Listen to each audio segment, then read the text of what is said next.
Hi, I'm Daniel Chan from UNSW Sydney. Welcome to another adventure in pure mathematics. The notion of a quasi-coherent sheaf on a variety can be thought of as a generalization of the notion of a module of a commutative ring. Now, there are many natural constructions of modules over a commutative ring, including the notion of a tensor product and the homomorphism between modules. And what I want to show you in this video is how we can generalize these constructions to the setting of quasi-coherent sheaves. Okay, so to do that, we need to know some facts about how the usual module versions of tensor products and Homs behave with respect to localization. Okay, so let's just fix our notation. R here will be some commutative ring, and here will be two R modules. And suppose we want to localize at some multiplicatively closed set U inside R. Okay, so if we do this M tensor Rn, since R is commutative here, this will actually be an R module. So we can localize this R module to give you an RU inverse module, a module over this localized ring. What we can also do is we can first localize the M and the N to get you RU inverse modules. And since they're RU inverse modules, we can tensor them over RU inverse. And it turns out that these two sides, these two RU inverse modules, are actually isomorphic, and there's a natural isomorphism between them as well. Okay, and there's a similar statement that you can say about the homomorphisms between two R modules M and M. This space of R module homomorphisms between them is an R module homomorphism, and so we can localize that. And that's the same as what you get if you first localize the M and the N and look at the RU inverse homomorphisms between these two. Okay, so that's a rather nice result that we have, and the reason is fairly straightforward if you know your localization theory fairly well. So let me just give you an indication of why, for example, the first one is true by providing you what that isomorphism is. Okay, so anything inside M tensor Rn can be written as a sum of elementary tensors of the form M tensor N, like this, and so in the localization it's a fraction of this form. So we need to send this to some sort of tensor product or a sum of elementary tensors inside here. And there are two natural choices. One is M over U tensor N over 1, and also M over 1 tensor N over U. And inside this tensor product, these two are of course the same. And if you map this over to here, that will actually define a well-defined RU inverse module homomorphism, which is an isomorphism as well. So that's a rather nice result. So one way to think about these two results is this notion of tensor product commutes with localization. You can take the tensor product first here and then form this localization by inverting the elements of U, or you can invert the elements of U first, do the localization and do the tensor product. And similarly with this process here, okay, you can take the homomorphisms between M and N first and then localize, or you can localize first M and N and then take the Hom space between them, or Hom module between them. Okay, so that's what happens on the module level and how it behaves with respect to localization. And then the question is, can we make the sheaf version of this? Okay, and the answer is that yes, it's quite easy to do that. And the key reason why is because you can do this on each of affine patches, and then this fact that these two processes are compatible with localization means that we can make a compatible descent data on those constructions. Okay, so let's just see in these two cases how that actually works. Okay, so suppose X is now some quasi-projective variety. Okay, so it's a finite union of some affine open sets. Let's call those affine open sets UI, so that I have coordinate ring Ri like that. And if we have two quasi-coherent sheaves, M and N over them, we can give it via descent data. So on UI, the M will be given by this Mi, and the N will be given by Ni, and the descent data are theta ij and rho ij. That's how you glue Mi to Mj here, and rho ij is gluing Ni to Nj. Okay, so now what we want to do is we want to construct a quasi-coherent sheaf M tensor over Ox now N. Okay, remember that Ox is the analog of the ring. Okay, so what do we need to do? We need to give you firstly what are all these modules on UI, so that should be some Ri module, and that's just going to be Mi tensor over Ri Ni. So remember Mi and Ni are just Ri modules because that's what script M and script N, these two quasi-coherent sheaves, are on UI. So you can do that. And then the next thing that you need to do is you need to find descent data. So when you restrict this now to UI intersect Uj, okay, you want to say that there's compatibility between the I version of this and the J version of this. Okay, so you're doing some sort of localization of this, right? And to localize this thing here, okay, so when you restrict from ui to ui intersect uj, you have to localize this. And fortunately, when you localize this, that's the same as just when you localize each of these individually first and then tensor product over that localized ring. So you look at the localization of mi, so you restrict mi to ui intersect uj and ni to ui intersect uj, and that means that you can apply the descent data theta ij and rho ij to those localized versions of mi and ni, okay? And that will turn out, you have to check a few things, but essentially that will give you the descent data, Legal's descent data for this quasi-coherent sheaf. So that's rather nice that you can do that. Okay, and the same thing happens with the Hom. Okay, I'll just briefly say what happens. So again, on UI, what is that? So since mi, ni are Ri modules, you can look at the Ri module, which is the Ri linear maps from mi to ni. And similarly, you can do descent data in a similar way. Okay, so that's rather nice that that works out. Okay, and so here we've managed to construct this new quasi-coherent sheaf M tensor over OXN, and this new quasi-coherent sheaf, the sheaf sheaf Hom of M to N. Let's just give a little simple example, which will be very, very important for us. Okay, so remember, M and N are, let's suppose that they're locally free sheaves now of rank R and S. So remember, that means that essentially they correspond to vector bundles of rank R and rank S. And one of the things that you can do with vector bundles is you can also take Homs between them and also the tensor product of them. So if you take a tensor product of vector bundles of rank R and S, you get a vector bundle of rank RS. Well, it turns out that this dictionary lifts to this tensor product here. Okay, so we're going to extend the tensor product of vector bundles to vector bundles of to tensor products rather of quasi-coherent sheaves, and this is the definition of it. Because it turns out, yes, when you take the tensor product of these two, you will get a locally free sheaf M tensor OXN, which is of rank RS, and that is going to be the one that's corresponding to the vector bundle, which is the tensor product of the corresponding vector bundles to these two. Okay, so that's rather nice. And similarly, the sheaf Hom is also going to be a locally free sheaf of rank RS.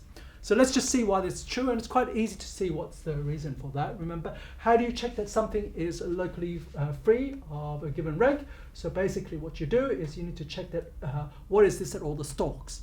Okay, so suppose we pick some eta, which is some generic point of some irreducible subvariety, say D. Okay, so we're looking at that generic point. We want to show that when we make this localization, this stalk, you look at that stalk, you're going to get just RS copies of the local ring at that generic point, at that irreducible subvariety. Okay, so that's what you want to show. And that's quite easy to do. So remember, essentially, how do you compute these stalks? Okay, so the key thing to compute these stalks is as follows. Okay, so what you want to do is that you want to restrict these sheaves. Okay, you want to make sure that you hit this generic point, so to speak, to contain it. So you pick any UI here, which contains some points of D, and hence some open dense subset of D. Okay. And then once you're in that situation, you can restrict to that I, and then you can just use commutative algebra, okay? Because you might as well just restrict to that UI and work over that ring Ri, okay? And then you can use both these facts, okay, to actually prove the result that we want, okay? So once we're in that situation, okay, so we want to basically perform some localization, so we might as well do that localization as a localization of Ri. Okay, so it's some sort of localization of Ri at some prime corresponding to this D intersect that UI. Okay, so you've performed some localization like that. So it's some sort of localization of that tensor product. Okay, and so since that localization, you can do the localizations first. So you localize and you get the stalk of M at eta and the stalk of N at eta. And since M and N are locally free of rank R and S, they're isomorphic to these local rings. R copies here, S copies here. And when you take this tensor product, of course, you just get RS copies of that local ring there, okay? And a similar argument holds for the sheaf Hom. So that's rather nice and shows you how this notion of tensor products of quasi-coherent sheaves generalizes the notion of tensor products of vector bundles. Okay, so let's go on and see some good examples of how we can use this notion of tensor products. Okay, so we've seen one use is that generalizes tensor products or vector bundles, but another very important use of this notion of tensor products is so that we can restrict a coherent sheaf to some subvariety. So let me show you how you do that. So suppose D is now some subvariety of X. Okay, so suppose you, for example, here you have a plane and you want to restrict to just this y-axis where x equals 0. Okay, so that's an example. Okay, so what can we do? Well, what we can do is we can look at the ideal of functions on x which vanish on D. So that's going to be some coherent subsheaf of OX, ID, and that quotient, remember, is OD. That's the structure sheaf on D. Okay. So as usual, to study this X, we're going to consider this open affine open cover, UI, and the UIs will be spec RI. And the point is that this D, of course, you can also get an affine open cover for that because D intersect UI is also an affine variety because D is just a closed subvariety of X. So D intersect UI is a closed subvariety of UI, and UI is affine. So you've got some closed subvariety of that affine variety there. So D intersect UI is affine. And so we can use this open cover of D to describe coherent sheaves on there. Okay, so that's an open cover. And moreover, what is that? What is the coordinate ring on this D intersect UI? Of course, by the definition, essentially, it's going to be just this sheaf here, OD, the sections of OD over UI. Okay, so that's what you get there for that. That's the coordinate ring. Okay, so what's the definition proposition that I want to tell you about? Suppose you have some M is some coherent sheaf on X, and we can talk about its restriction to this subvariety D. So we're going to have some sort of coherent sheaf that we think of sitting on, maybe this X is A2, and I'm going to restrict it to some subvariety like that. Then what is that? It's going to be denoted M restricted to D like that, and it's just going to be given by this nice tensor product. M is going to be some coherent sheaf, and OD, remember, is also some coherent sheaf on X. So you can take the tensor product of these two, and this will be a coherent sheaf on X. Okay, so that's the first thing. Okay, so some things to note. So firstly, I claim that this is the way you should think of this is now restricting something, so you now have something on D, so you should get a coherent sheaf on D. So in what sense is this true? So the first point is that the support of this M restricted to D is actually contained inside D. Okay, so that's the first point. And the second thing is that, well, you can actually consider this as an OD module, okay, and therefore it's actually a coherent sheaf on D. And I'll say something about more or less why that's true in the proof. So if this doesn't make complete sense as it is, hopefully the explanation I'll give for why it's true will show you in what sense it is true. Okay, so let's just prove part A here. So that's not too difficult to show. Okay, so we want to show this containment. So let's suppose instead we want to prove the complement. So you pick a point P that's not in D. P is not inside D. Then you better show that P is not inside the support as well. So to compute the support, what do? You look at this sheaf, okay, this coherent sheaf. Okay, by the way, this one will be a coherent sheaf. It's quite easy to show it's finitely generated. Okay, because each of these are finitely generated. If this is finitely generated, if this is finitely generated and this is finitely generated, you take the tensor product, okay, you'll get that finitely generated. Okay, so let's just see what happens. You look at the localization there, and to say it's not in the support means that this localization, this stalk, should be 0. And why is that? Well, to do this localization, okay, essentially you can go to some open affine open set UI there, and then you can use this result here to say that, well, essentially you just have to look at the stalk of M at P, tensor product of the stalk of OD at P. But the stalk of OD at P, remember we picked a point that's not inside D, and the support of OD is D, so that means that when you localize OD at P, it's got to be 0. So this is MP tensor 0, which of course is 0. And since this localization, this stalk of this M restricted to D at P is 0, that means P is not in the support, so P isn't in there. So if we start from P, not inside D, we've shown that P is not inside the support of this restriction, so this containment must hold true. Okay, so why is this last part true? In what sense is this a coherent module, a coherent sheaf on D? So to be a coherent sheaf on D, what do you need? Basically, you need to look at some affine open cover of D, and that's given by these D intersect UIs. And you want to give firstly is on each of those open sets, you want to give a module over OD UI. Okay, so that's what you want, a module over there. And then you want the descent data to be given there. Okay. So what's happening here? So what is it on D intersect UI? So you might as well just restrict to UI, what's happening, okay? So what is this tensor product on UI? So this tensor product on UI is just MUI tensor over RI OD UI. Okay, so this is actually RI will be a ring which maps into this OD UI. Okay, and so this, since you've got a ring here, this is not just an RI module, but it's actually a ring. That means that you can let OD UI, this ring, act on here. And this will be a module of this OD UI. Okay? And then essentially, that since this is a sheaf already over this bigger space X, okay? So you can essentially just restrict all the descent data that you have for this M to this situation here. Okay? So you can, the descent data essentially comes because, as I claimed here, okay, the descent data satisfies the correct co-cycle condition. And in that way, we do actually get a coherent sheaf on D, and that's the restriction. Okay, if you haven't seen this sort of thing before, it looks a little bit strange. It's probably a good idea to make sure that you understand what happens in the affine situation, okay? So we'll look at a little bit, finally, in this last example, at the affine situation. Okay, and the point is that, well, you can glue together these affine situations to do this for a general quasi-projective variety. Okay, so let's just look at this affine example where x is equal to A2, say with coordinates x and y, and say D is given by x equals 0. Okay, and what's M? Okay, M here, this is already affine, so we just need the one affine patch, and we just need some sort of module over the coordinate ring here, which is kxy. So let's just pick this cyclic module here, kxy over y.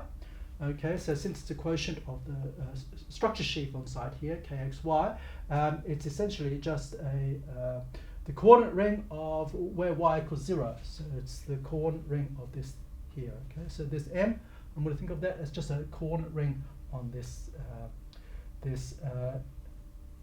x-axis here. Okay, and then let's restrict this coherent sheaf, okay, which we can write as OE. Okay, E is the x-axis here. Okay, we can write it as OE. Let's restrict this OE to D, which means I do the tensor product with OD. Okay, so let's see what the prescription is here. You have kxy over y, that's this OE, tensor over the kxy of the OD, which is kxy over here. You're looking at where x equals 0, so it's kxy over x.